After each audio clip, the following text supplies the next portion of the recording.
All right, moving on to example 3. Race car number 2 is a scale drawing of race car number 1. So that means number 2 is known as our scale drawing, while this one is our original. So that means that our original is going to be our whole.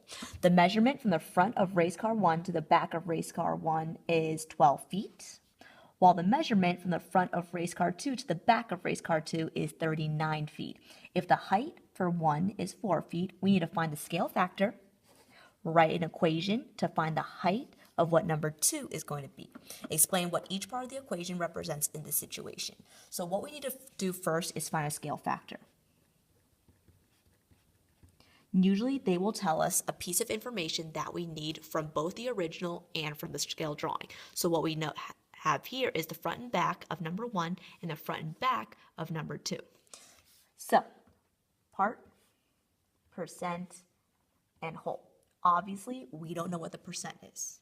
Now, what I told you earlier is that number 1 is our original. That means the original is going to be our whole. And what we know about the original is that it is 12 feet front and back. Our part is going to be our scale drawing. And the only thing we know about our scale drawing is that in front and back, it's 39 feet.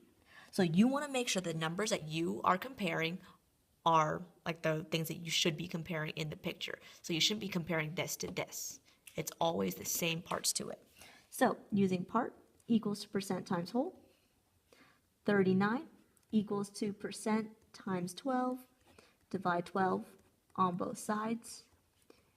Your percent should equal to 3.25, also known as 325%. So that means that drawing 2 is 325% of number 1. Now, using that number, we're going to now figure out what the height for car number 2 is going to be. Using part equals to percent times whole. Our whole in this case is that's 4 feet. Our percent is that we found out it's going to be 325%, and our part, we don't know. Using part equals to percent times whole. 325 is going to be our percent. 4 feet is going to be our whole. Change 325 into 3.25. Multiply it by 4, and you should get 13. So that means the height of race car number 2 is 13 feet.